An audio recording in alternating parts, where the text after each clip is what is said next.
말 그대로 현금 살포라. 나라가 온통 빚더미라. 이 말이 여러분 사실일까요? 사실입니다. 여러분 이거 한번 보세요. 이거를 보면 진짜 최악이라는 것을 여러분들도 느끼실 수 있을 거예요. 지금 보시는 것처럼 2018년 공공부문의 재정 수지 현황을 보면 53조의 흑자입니다. 2019년에도 14조 8천억 원이 흑자고요. 그런데 2020년부터 아작나기 시작합니다. 2020년 59조 1천억 원의 적자, 2021년 27조 2천억 원의 적자, 2022년 58조 7천억 원의 적자, 그리고 2023년 46조 4천억 원의 적자입니다. 이게 왜 나라가 온통 빚더미라고 제가 말씀을 드리나 하면요. 이 공공부문이라는 게 중앙정부, 지방정부, 사회보장기금을 포함을 하고요. 여기에다가 공기업 중에서 비금융공기업 그리고 금융공기업 모두 포함을 합니다. 다시 말해서 정부를 비롯한 공공부문에 모든 것을 포함을 해봤더니 이게 적자투성이라는 거예요. 적자투성이.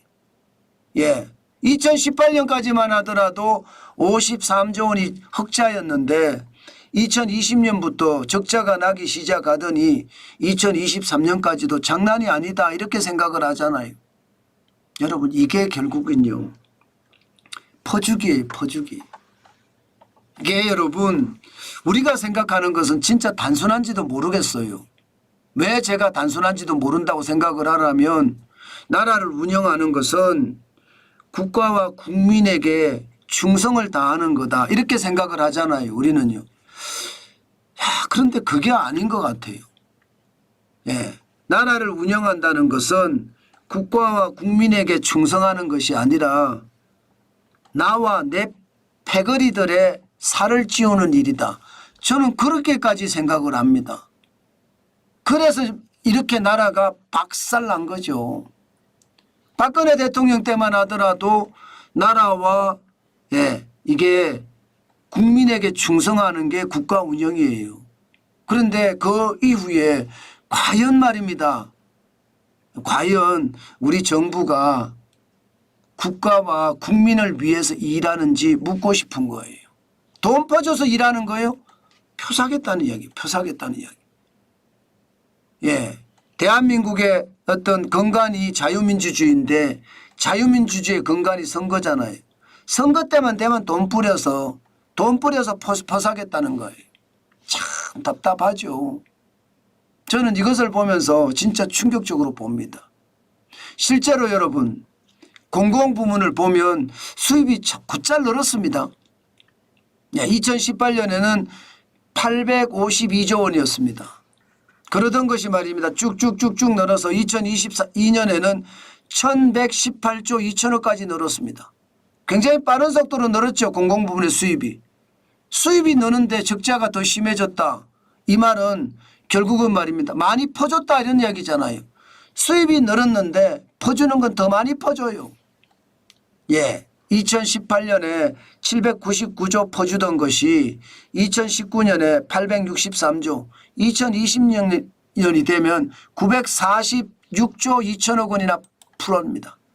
게다가 2021년엔 1000조가 넘었어요. 2022년에는 1176조 9천억 원이고요. 이게 정권 교체기에 이 정부도 쉽게 말하면 책임이 있고 이 정부도 책임이 있으니까 돈 마구마구 풀은 거예요. 저는 이런 게 말입니다. 나라를 완전히 망쳐왔다고 생각합니다.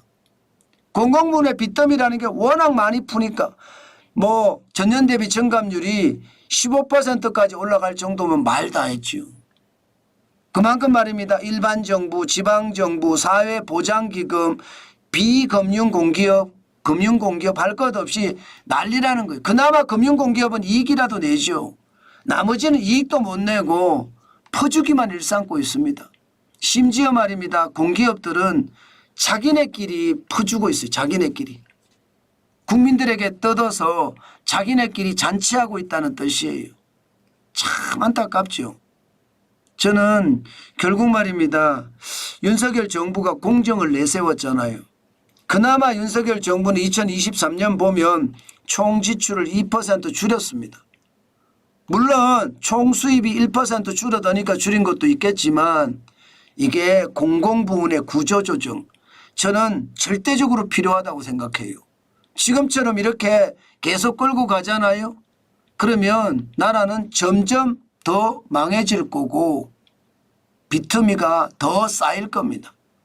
빚더미가 산더미가 될 수가 있다니까요. 지금처럼 가면. 아마 역사는 그렇게 평가할 거예요. 돈 퍼주다가 재정 망친 정부 이러면 어디 정부다. 이렇게 역사는 분명히 서술을 할 겁니다. 우리는 그것을 잘 배워야 되고요. 다시 이렇게 국민들에게 돈 퍼주면서 표몰이하는 것 여기에 넘어가지 말아야 됩니다. 지금처럼 넘어가면 우리 미래들의 어떤 희망은 완전히 사라진다. 저는 그렇게 생각하거든요. 그렇지 않고는요.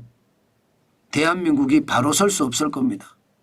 예, 윤석열 정부가 공정을 내세웠으면 진짜 공정이 될 수 있게끔 해야 됩니다. 그렇지 않고 지금처럼 똑같이 퍼주기 하고 있다면 결국 공정은 공정이 되는 게 아닐 거예요. 불공정이 될 가능성도 굉장히 높습니다. 지금 나라 살림이 엉망이잖아요. 이거 바로 잡아야 되는데 언제나 바로 잡을까? 참 안타까운 실정이죠. 아마 여러분도 똑같이 느끼실 거예요. 예, 그만큼 말입니다. 상황이 어렵다는 거 다시 한번 말씀드립니다.